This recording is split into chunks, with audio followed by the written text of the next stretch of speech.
got stuff we got to get taken care of. So, of course, right now the Cleveland Cavaliers are in the midst of the search for their next head coach.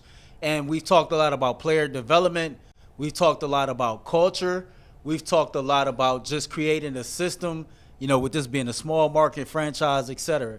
And there's two names that we're going to discuss that fits the criteria but probably won't get the job. But in my opinion, they should be just as high as candidates as anybody else. Oh, yeah, this category. Okay. Yeah. What do you think about up, the possibility of either Becky Hammon or Dawn Staley being the Cleveland Cavaliers' next head coach? I'm glad we did this topic because, yes, I mentioned this. Because I brought up Becky Hammon recently. Now, the issue with Dawn Staley is she's never coached in the NBA as an assistant, right? Yep. So that would I think she's got to do some. If she I don't know if she's interested, but I wouldn't hire her as a head coach, even though she's done an amazing job as head coach, because she has no experience in the NBA. So to me, I don't want to coach man or woman or anything that has no experience in the NBA. I'm not interested personally. Now, Becky Hammon does have a lot of experience in the NBA, and absolutely Dawn Staley, if she wanted to, could get an assistant coaching job, I assume, right now in the NBA if she wanted to. I don't know if she has any interest in that at all. But I'll talk about I was thinking about Becky Hammon, and I was thinking this morning, I was like, the reality is that probably nobody's going to hire her, whether she's qualified or not, whether Dawn Staley's qualified or not, because no matter what we say and no matter how we may feel personally or I may feel personally, there's going to be players on the team that are going to be not respond or be a jerk about a woman being a coach. And I said, well, nobody's going to hire her for that. And then I thought about it more. And I know this is not apples to apples because it's sex versus race. So it's not the exact same thing. I get it. But, there were probably when Branch Rickey, who was the general manager of the Dodgers and the owner of the Dodgers, decided he was going to hire Jackie Robinson to play baseball for him. There were probably, I'm sure he wasn't the only GM that thought about bringing in a black player at the time. And then maybe he was. But my guess is there were probably a couple of others, and they said, you know what, we can't do it because there's going to, even if it's not every guy, there's going to be some guys on this team that it's going to be impossible. It's going to be a bad situation. It's going to hurt our team. But Branch Rickey knew that.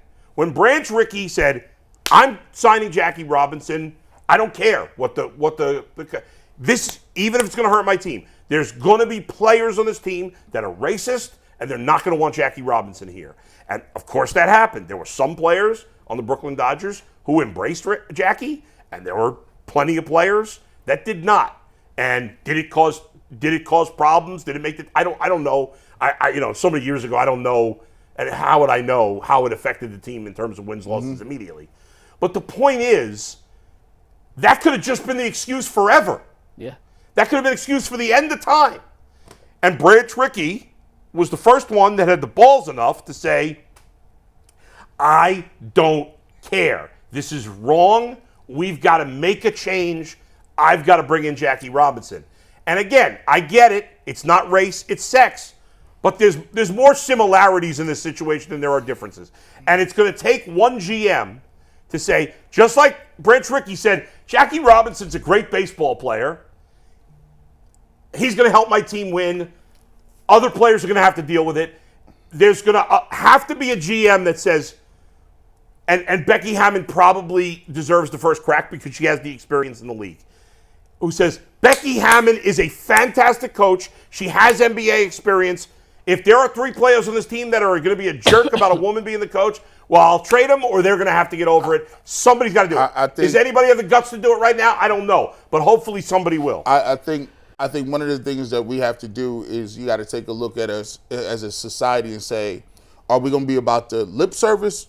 That's right. Or are we really going to do the work and we really going to be about it? Because, I saw the NFL. The NFL was about the lip service. When you go back to the Deshaun Watson thing, they hired a judge who had thousands of years of experience. Right.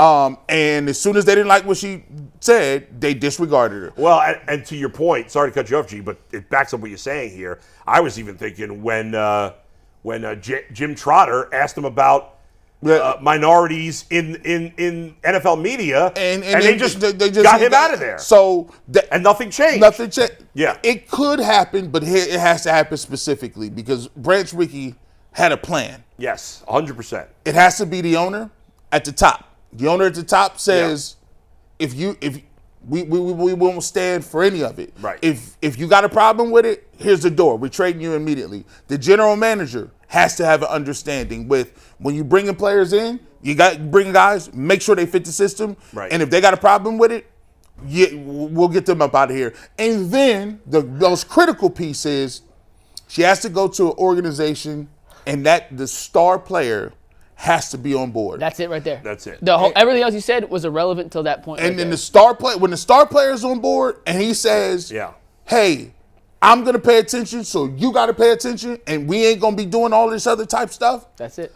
Then it'll work. But do you see how many pieces and parts you got to be on board with to even get it to start? You gotta have 4 pieces. Right. You're right. It's the just star the order player shouldn't matter. But it does. It does, but it shouldn't. And yeah, I mean, we're seeing it in the Lakers right now. It's got to be the right person too, because Jackie Robinson wasn't the best black baseball player at the time. I don't know if people thought he was. He was very good, and he was a great major league player, and he made the Hall of Fame, deservedly so. But he wasn't the best baseball player. He had the right temperament. But he was he was good, he was very good, and he was the right guy. Again, this is different. But Becky Hammon seems like the right choice because she's got the most experience in the NBA. She's been around NBA players, that part. She's a great coach with the Women's Professional League, 2 straight championships, and a Coach of the Year. And she has the experience as a head coach at a high level and has succeeded. And a player. And experience as a player and experience in the NBA. She's the only woman, I believe, that has all those markers. McNuggets, you know people that are actually on the bench around the league. How would they react to that? I think it's by person basis. I think most would be fine with it. At the end of the day, you played for enough coaches. I played for enough coaches. Well, you've been around enough coaches. You can coach, you can coach. Mm-hmm. Like at the end of the day, it's the initial, what are we doing appeal that turns into, oh, this person has great ideas. It doesn't matter. But that's not how society works. We know that. Society is not based off a blind resume, because you look at Dawn Staley or Becky Hammon's blind resume, and say, hey, this is the resume of a coach we're looking at, and here's James Borrego's resume. We don't have names on it. Their resumes look way a lot better than the ones the Cavs are actually considering right now. I don't think Hammon or Staley will get any consideration for the Cavs job. I'm not saying it's right. I'm not saying it's wrong. I'm just saying I don't believe that they'll have any type of discussion. I think if Becky Hammon is going to get a job, it'll be in San Antonio when Greg Popovich anoints her as his replacement. Right. And that organization already has the infrastructure in place. But it comes down to the star player. Yeah. And we're seeing with the Lakers right now. LeBron James wants J.J. Redick to be his head coach. J.J. Redick is going to be the next head coach of the Los Angeles Lakers. That's true. It doesn't matter who else they interviewed. It doesn't matter who Jeannie Buss wants. It's who LeBron James wants. And in most organizations, when you have a superstar player of the caliber of LeBron, they get coaches fired, and then they get the coach hired who they want to play for, who they don't want to play for. And that's unique to basketball. It is. It is. So if Donovan Mitchell came out and told Dan Gilbert, I want Dawn Staley to be my head coach, Dan Gilbert's going to call Dawn Staley. Yeah, that's true. Now, I have no idea if he has or hasn't. I'm not reporting. I'm just saying I haven't heard anything like that. But it comes down to the star player. If you get the star player to buy in, everyone else falls in line. And I think because of the repertoire and the relationship between Wemby and Pop, I do think whenever Pop decides to retire, and if Becky Hammon keeps winning at the caliber and the level she's winning at every stage she's ever been at, I do think there's a good chance that is the organization. With probably. Wemby, who, from all things I've read, has had conversations with everyone in the Spurs organization about their succession plan after Pop and who they want. Like, that to me makes more sense than here in Cleveland. And of all the big sports, I agree.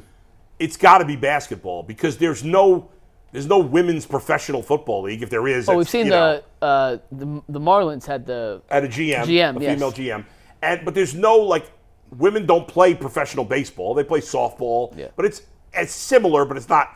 women's basketball, men's basketball, yeah, the ball's a little smaller and the courts, the three-point line is closer, but the sport itself is essentially, it's the same, basically got most of the same rules. So that's, there you go. Let me throw my 2 cents in here. I think you all made some great points, but I'm going to give it to you from this perspective, and it's so simple.